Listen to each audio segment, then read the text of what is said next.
Chapter 1. For a full week, Mason mourned the death of his beloved Ava, never once leaving his remote cabin in the Blue Ridge Mountains.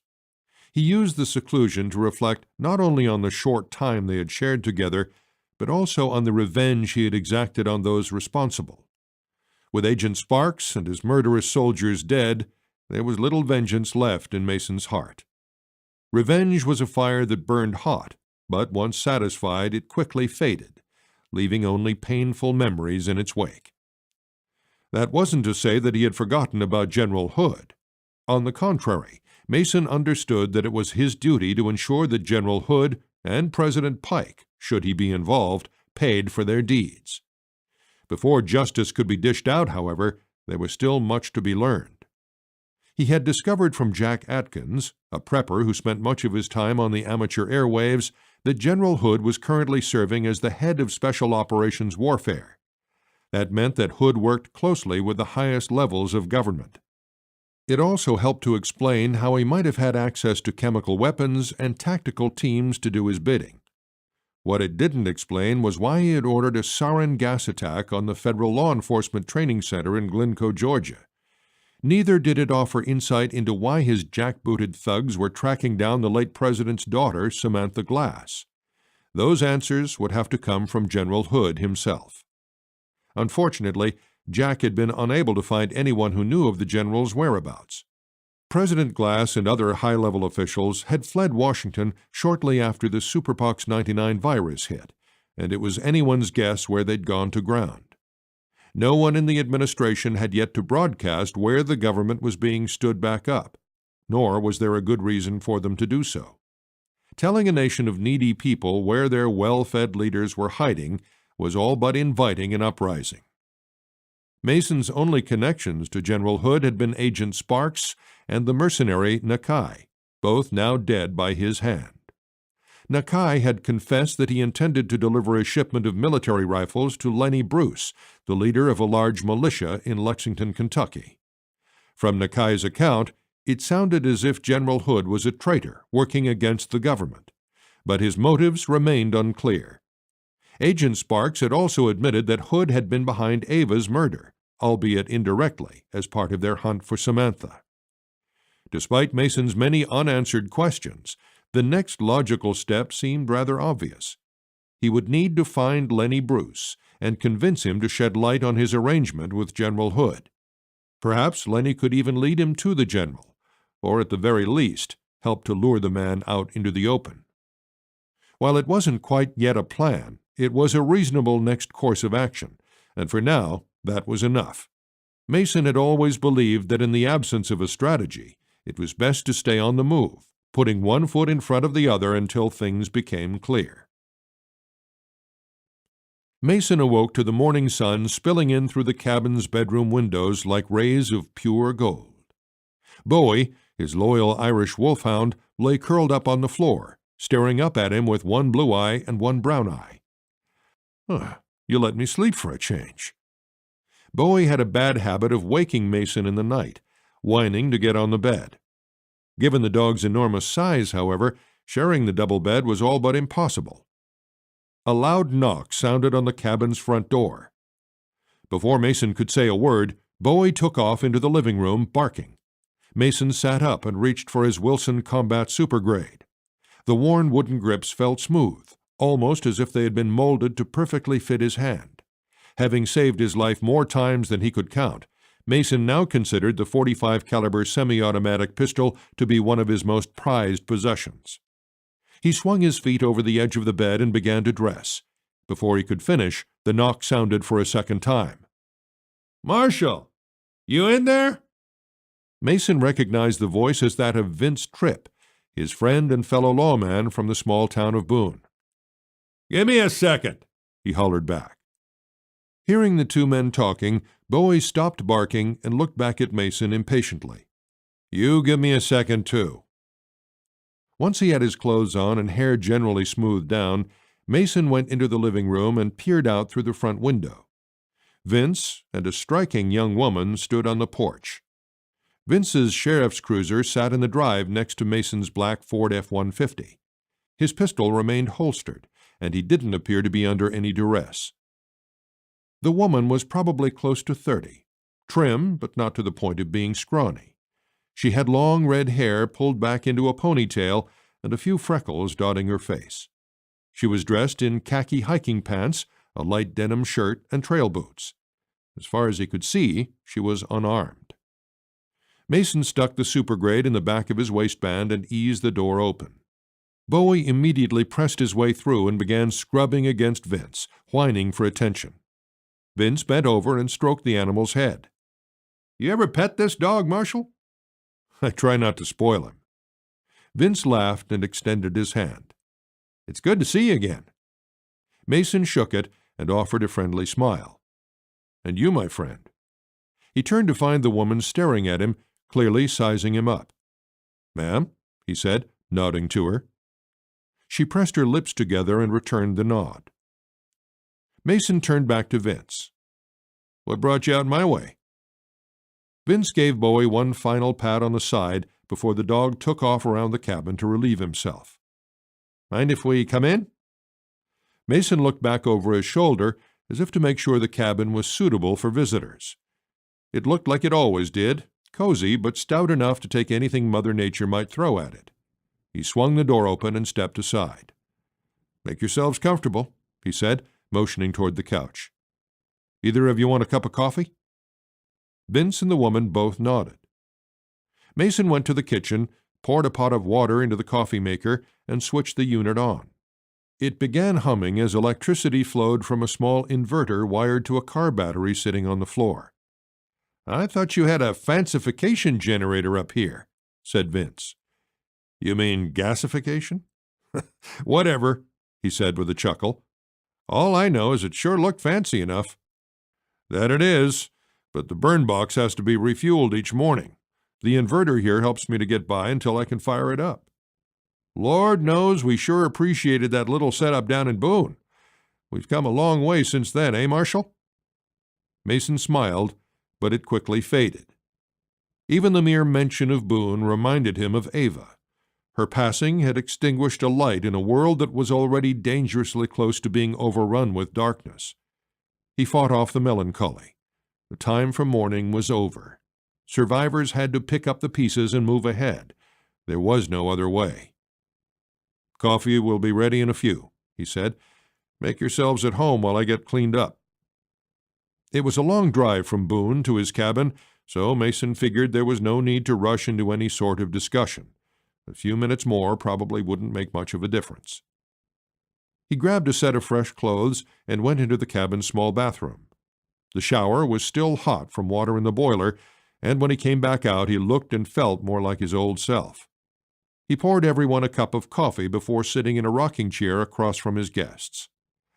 "All right," he said. "Let's hear it." Vince blew the steam from the top of the cup and took a sip of the coffee. He pursed his lips and nodded, indicating that it met with his approval. "This here's Connie West," he said, motioning toward the young woman. "She's come all the way down from Ashland, Kentucky." Connie gave him a small smile, showing off a set of perfectly formed teeth as white as piano keys. "Marshal Raines?" "You've come quite a piece, Connie." "I heard that Boone had somehow managed to restore law and order. I had to see it for myself." "That only happened with the Marshal's help," said Vince. She nodded. "Which is why I convinced Officer Tripp to drive me up to see you." She glanced over at Vince. "He assures me that you're the right man for the job." "Ma'am, I believe I said that he was the right kind of man for the job. What the Marshal does and doesn't do is his own business." "And what kind of man is that?" asked Mason. Before either of them could answer, Bowie bumped the door with his nose and began whining to come in. "1 second," Mason said, standing up and stepping over to the door. He eased it open a few inches and Bowie slipped in. "Be good," he warned. Bowie looked up at him, tilting his head to one side. "You heard me," he said, returning to his seat. Bowie followed closely behind and sat next to Mason's chair, studying their guests. "I believe that's the biggest dog I've ever seen," she said. Yes, and like all large creatures, he sometimes forgets his manners. If you give him any encouragement whatsoever, you'll have 120 pounds of smelly dog on your lap. He looks well enough behaved to me. Have you had him long? Understanding that he was the topic of conversation, Bowie started to stand. Mason reached over and placed a hand on his back, and he reluctantly sat back down. "Not really," he said, smoothing the dog's fur. "I found him at a gas station not far from here, standing guard over the body of his previous owner." She studied Bowie, and he studied her back. "He seems very intelligent." "No question there. He's smarter than most people I know." Bowie turned and licked Mason's face. "He heard you," she said with a laugh. "He hears everything," he said, scrubbing under the dog's chin. "Unfortunately, he only listens to what suits him." "Like I was telling you, Miss Connie," said Vince, "Bowie and the Marshal helped to save Boone. They're both bona fide heroes." "That's good, because a hero is exactly what the good folks of Ashland need." Mason took a long sip of his coffee before setting it on the small coffee table between them. "How about you start by telling me what's going on?" She stared at her cup for a moment, choosing her words carefully. "We have a situation in Ashland, something like what you faced in Boone." "You're overrun with convicts?" It wouldn't have surprised him to hear that they were, given the countless numbers of prisoners who'd been released when the correctional system collapsed under the strain of the Superpox 99 outbreak. "Exactly the opposite. We're being terrorized by lawmen." "Lawmen?" "A man named Joe Ward, along with his 3 sons." Mason looked over at Vince. He shrugged. "Never heard of them." "These men hide behind badges," she continued, "but they're nothing more than ruthless vigilantes." "What exactly are they doing?" "They came down from Portsmouth a couple of weeks ago, promising they would help to stop the violence. Everyone welcomed them with open arms because we desperately needed law and order." "That's true of most everywhere." "Exactly. So as you can imagine, townspeople came out of the woodwork with grievances against their fellow survivors, thinking that justice would be done. I don't think most people meant any harm by it. They were just looking for a way to sort out disagreements." "I take it that's not how it worked out." She shook her head. "Hardly. These men acted as judge, jury, and executioner, showing little mercy to anyone brought before them." Mason hesitated to draw any immediate conclusions. People had used similar words to describe him on occasion. "There has to be order," he said. "I wouldn't argue that point with you, Marshal. But is cutting a man's tongue out with a skinning knife order? What about smashing a teenage boy's foot with a sledgehammer? Or branding a young woman for taking food from a house that she thought was empty?" Mason frowned. "I'm not talking about justice, Marshal. This is something else, something awful." "Okay." "Okay what?" "Okay, I believe you. The question is, what do you want me to do about it?" She turned to Vince. "You said he would help." "No," he corrected. "I said he could help." She looked back at Mason. "Marshal, it's your duty to come to our aid." Mason met her stare. "Miss, I can assure you that I am not a man who needs to be reminded of my duty." "They're criminals. You're a lawman." She left the rest unspoken. "That may be true, but the entire country is overrun with criminals. Hundreds of thousands of them, I would think. I'm not able to fight every enemy or right every wrong." "What are you saying? That you won't help?" Her lightly freckled face was beginning to turn an unpleasant shade of red. "I didn't say that. I was merely pointing out that a man's duty only reaches so far."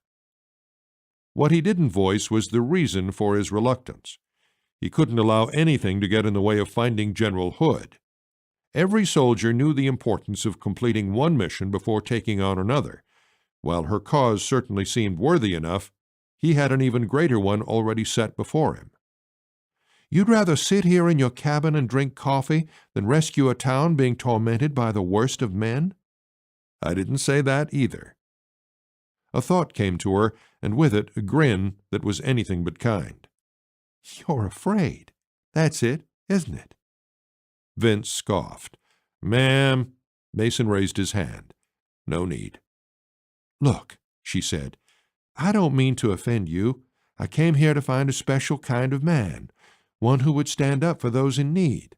The people of Boone assured me that you were that man. Were they wrong?" He let out a deep breath before answering. "I have something to see to in Lexington." "Ashland is on the way," she blurted. While that wasn't entirely true, he didn't argue the point. "Please, Marshal, the people of Ashland need you." "Even if I come to Ashland, what exactly would you have me do to these renegade lawmen?" "I don't know," she said, wringing her hands. "Convince them to leave us alone? Maybe tell them that you'll watch over the town. Anything to make them go away." Mason studied her for a moment. "No," he said, "I don't believe that's what you want at all." "What are you talking about?" The redness began to return to her cheeks. "This isn't about talking or convincing anyone of anything. You believe that if I confront these men, there'll be bloodshed.